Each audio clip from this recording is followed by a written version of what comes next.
তো তানিশা কালকে তুমি কাপ কেক খাইতে চাইছিলা, আজকে কিন্তু চলে আসছে। আল্লাহ তাআলা তোমার দোয়াটা কিন্তু কবুল করছে। আল্লাহ তাআলা আমার সব দোয়া এভাবে কবুল করে। শ্বশুর বাড়ি মজা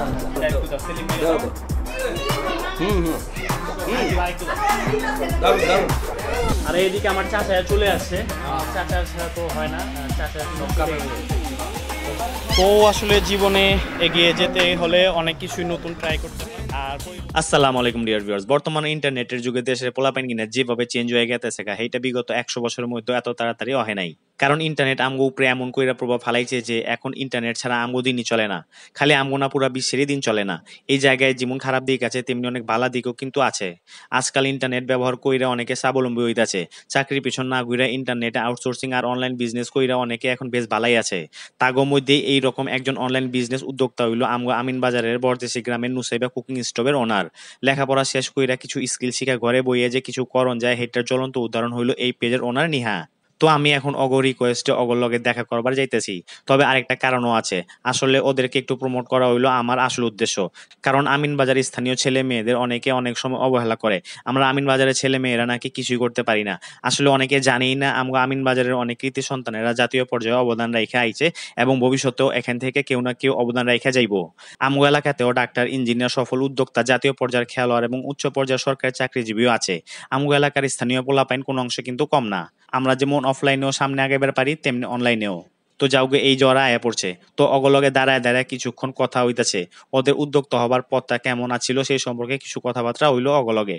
আসলে যে কোনো একটা ব্যবসায়িক উদ্যোগে প্রথম দিকে অনেক সমস্যার সম্মুখীন হন লাগে, সেইগুলো ওভারকাম করবার পারলে ভালো একটা সম্ভাবনার দুয়ার খুলে জায়গা যে কোনো কাজেই। আমাদের আমিন বাজার আসলে গৌরব ওরা। তো ওরা শুধু অফলাইনে যে সক্রিয়তা না, অনলাইনেও কিন্তু আমাদের ছেলেমেয়েরা খুব এগিয়ে গেছে। তো তারই জ্বলন্ত প্রমাণ হলো নুসাইবা কুকিং স্টোভ। তো তার খুবই সুনাম শুনেছি, এই পর্যন্ত কখনোই আসলে ওইভাবে ট্রাই করা হয়নি। তো আজকে তার এই কাপ কেক এবং কেকগুলো আমরা খেয়ে অনেস্ট একটি রিভিউ দিব, না কোনো মেকিং কোনো রিভিউ না, যেটা আসলে সত্যিকার হবে সেটাই। তো তোমরা কিছু বলবা নুসাইবা পেজের পক্ষ থেকে? আপনি বলে দিলে ভালো হবে। আচ্ছা, যাই হোক, আসলে আমরা রিভিউটা করি, ব্লগটা করার পরে অনেস্ট একটি রিভিউ দেবো। তারপরে আপনাদের যদি কোনো মতামত থাকে তাহলে অবশ্যই পেজে কমেন্টে আপনারা কমেন্ট করতে পারেন। আর যারা এই নুসাইবা কুকিং স্টোভের থেকে আপনারা এই পর্যন্ত কেক সরবরাহ করেছেন বা টেস্ট করেছেন তারাও আমাদের কমেন্টে জানিয়ে দেবেন। আর আপনাদের যাদের প্রয়োজন হবে আমার স্ক্রিনে দেওয়া নাম্বার এবং তাদের পেজ লিঙ্ক আমি কমেন্টে দিয়ে দেবো, সেখানে যোগাযোগ করতে পারেন। তো কথা মতো শেষ করে এখন বাড়ির দিকে গেতাছি। আসলে অগো পেজের মেলার নাম রাখুনছি এতদিন, এখন সত্যিকারে কেক খাইয়ে প্রমাণ হইব আসলে অগো কেক কিনা কেমন। তো আসলে জীবনে এগিয়ে যেতে হলে অনেক কিছুই নতুন ট্রাই করতে হয়, আর পরিবর্তনকে ভয় না পাওয়াই ভালো। তো আমরা এখন অলরেডি বাসায় চলে আসছি। তো অনেক জ্ঞানমূলক কথা মতো কইতে কইতে এই যে আয়া পলাম বাইত, আর আয়ে তানিশারে বিশ্রাইতেছি কুপ্পা দিয়া। কালকেও আমার কইতেছিল কাপ কেক খাইবো, আমিও না করি নাই। তবে আমার ধারণা ছিল না যে আজ এইভাবেই কেক পাইয়া যামুগা। আসলে রিজি খুবই আশ্চর্য একটা জিনিস, কথায় আছে না, যদি থাকে নসিবে আপনি আপনি আসিবে। এইটার এক ছোট্ট নতিজা দেখলাম আর কি। তো যাওগা, তানিশা তো কেক পাইয়া মেলা খুশি, দেখেন না কি হাসি টাইনা দিতেছে। তো আমরা চলে আসছি এখন অনেস্ট একটি রিভিউ হবে। রিভিউর পরে আপনাদেরকে বলতে পারবো আসলে নুসাইবা কুকিং স্টোভ এই পেজের কেকগুলো কীরকম। আর এইদিকে তানিশা ও আছে, ও কিন্তু খুব ভালো রিভিউয়ার, শুধু খাইতেই জানে। তবে অনেকটা গুণ ভালো আছে, ও যে কোনো জিনিসে অনেস্ট রিভিউ দিতে পারে। তো তানিশা কালকে তুমি কাপ কেক খাইতে চাইছিলা, আজকে কিন্তু চলে আসছে। আল্লাহ তাআলা তোমার দোয়াটা কিন্তু কবুল করছে। আল্লাহ তাআলা আমার সব দোয়া এভাবে কবুল করে। হ্যাঁ, আমি বলো। আর এই যে ও নুসাইবারের একটা ধন্যবাদ দাও। ধন্যবাদ আপু। আচ্ছা, ঠিক আছে। তো এখন হইলো দুপুর, কেউ এখনো খাওয়ান মন খায় নাই। আমার লেগে ব্যক্তি অপেক্ষা করতেছিল, তাকে বহায় রেখে আমি কেকটারে রিসিভ করবার গেছিলাম। আর শুক্রবারে আমগো দেশে তো দাওয়াতের একটা ট্রেন্ড আছেই, হে ট্রেন্ড দইরা আজকা আমার কপালে একখানা দাওয়াত আইছে। তো ব্যক্তি মিলা হালকার উপরে ঝাপসা কইরা দাওয়াতটা কবুল করতেছে আর কি। আর এই দাওয়াত খাইতে খাইতে কি যে একটা অবস্থা আমার সেলিম ভাইয়ের, শোনেন আমার সেলিম ভাই কি কয়। শুক্রবার মানেই তো দাওয়াত, আর আসলাম আজকে এই মামার বাড়িতে। এখন সবচেয়ে বড় সমস্যা হচ্ছে যে ডায়েট যেটা করতে চাই, ডায়েটটা করা কঠিন হয়ে গেছে। খেতে হয়, উপায় নেই, কোনো সামাজিক অবস্থা, সামাজিক নিয়ম কারণ মেনে চলতে হয়, সামাজিক জিনিস খেতে হয়। কি বল তানিশা? এইটাই খেতে হবে দাওয়াত, এটাই সবচেয়ে বড় কথা। আসলে সেলিম ভাই বুঝাইতে চাইতেছিল যে ডায়েট যতই করি কিন্তু এই যে সপ্তাহ আসলে বিয়ে, তারপরে বিভিন্ন সামাজিক অনুষ্ঠানে আসলে খাওয়া দাওয়া করার পরে না আসলে ওই ডায়েট তার কোনো কাজে দেয় না। আর এইদিকে আমার চাচা চলে আসছে, আমার চাচার ছাড়া তো হয় না, চাচা কিন্তু চলে এসেছে। তো যাই হোক এখন চাচা, তারপরে সব তো এইদিকে এখন সবাই আছে, আমরা এখন খাবার দাবার করবো। খাবার দাবারের পরে কিন্তু একটা ডেজার্টের একটা আপনার থাকে, সেগমেন্ট থাকে। তো ডেজার্টের সেগমেন্টে আজকে আমরা এই কেকটাকে ট্রাই করবো। আর না খেয়ে আমরা অনেক খুশি হলাম, আপুর ডেকোরেশনটা খুবই সুন্দর। তো খাওন দাওন শেষ করে এখন কেকটা টেস্ট করার পালা। দেখি কার কি রকম লাগছে কেকটা খাইয়া। আমি কিন্তু তাকে কাউরে বলি নেই ভালাই কই তৈব এমন, কেকটা খাইয়া যার কাছে যেমন লাগছে হেরা কিন্তু সেইটাই কইছে। আমার বার্থডে কেক কাটা হয় নাই, এটা দিয়ে কাইটা নিলাম। কেকটা অনেক মজা, আচ্ছা অনেক সফট, অনেক মুখে ভরা হয়, অনেক ভালো লাগছে। আচ্ছা ঠিক আছে, খাও। দাও দাও মুখে দাও দাও দাও দাও দাও। দারুন।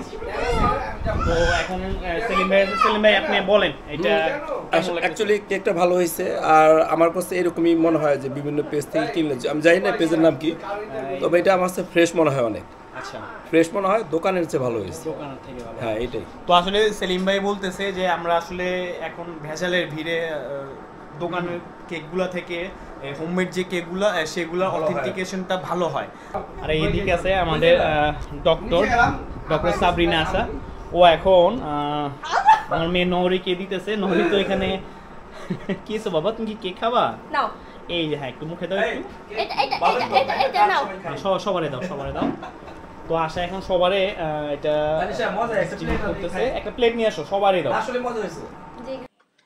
আর এইদিকে আমার মাইয়া নরি সবার সামনে খাইবো না, ও কেক নিয়ে আউলে গেতাছে, জানি শান্তি মতো খাইয়ে পারে। ঠিক আছে, ও আসলে লুকায় খাইতে বেশি পছন্দ করে, এই জন্য এখন তোমার একটা রিভিউ চাচ্ছি, আলটিমেট কেমন হয়েছে বলো। আর যেহেতু এটা আমাদের এলাকার পেজ, আমাদের মেয়েরাও যে খুব সামনের দিকে এগিয়ে যাচ্ছে, এটা কিন্তু তারই একটি প্রমাণ। এখন তুমি বলো কেকটা আসলে কিরকম? না, টেস্টটা ভালো ছিল, ফ্রেশ ছিল, ক্রিমটাও ফ্রেশ ছিল। ইউজুয়ালি যেটা হয় ক্রিমগুলো তো ফ্রেশ হয় না, প্রবলেম থাকে। তো ক্রিমটাও ফ্রেশ ছিল, খাবারটাও, কেকটাও ভালো ছিল। Overall good. আমার রেকমেন্ডেশনে ও 10 আউট অফ 8 থাকবে অ্যাটলিস্ট। তো যাই হোক, পাবেলকে ধন্যবাদ এত সুন্দর একটি রিভিউ দেওয়ার জন্য। তো আসলে সত্যিকার অর্থে কেকটা খুবই মজার ছিল, যদিও আমি এখনো একটু ট্রাই করছি, কিন্তু যতটুকু আমি ট্রাই করছি ততটুকু বোঝা যাচ্ছে এটা স্বাদটা অবশ্যই গ্রেট।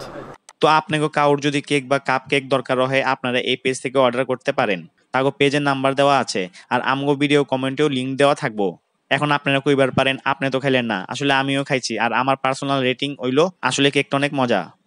বর্তমান ভেজালের ভিড়ে হোমমেড কেকগুলা কিন্তু চোখ বন্ধ করেই বালা কন যায়, কারণ এইখানে ভেজালের বালায় আপাতত কম বা নাই কইলেই হয়। তাই নিঃসন্দেহে চোখ বন্ধ করে এই পেজ থেকে আপনারা কেক অর্ডার দিয়ে পারেন। তো খাওয়া দাওয়া শেষ করতে করতে এই যে বিকাল হয়ে গেছে গা, আর আমি এখন মাঠের দিকে ঘুরবার আয়া পড়ছি, কারণ বিকালে একটু মুক্ত বাতাসে না আইলে আমার সারাদিনটা কেমন জানি মাটি লাগে। তাই কামাম চাপায়া সবসময় বিকালে একটু ফ্রেশ হাওয়া লইবার মাঠে আয়া পড়ি। আর আইতে আইসে দেখি কিপটা গায়েসের পোলা পাইন তাগো চ্যানেলে লেগে নতুন একটা নাটকের শুট করতেছে। আসলে তাগো এত আগ্রহ দেখে, নতুন কিছু করেন স্পৃহা দেখে আমার মেলা ভালো লাগে। তাই সবসময় অগো ইন্সপায়ার করি যাতে ওরা সামনে ভালো কিছু করবার পারে। তো আজকের ভিডিওটি কেমন লাগলো সেটা আমাদের কমেন্ট করে জানাবেন। আর অবশ্যই যারা আমিনবাজারের উদ্যোক্তা আছে অনলাইন অফলাইন, তাদের জন্য শুভকামনা রইল।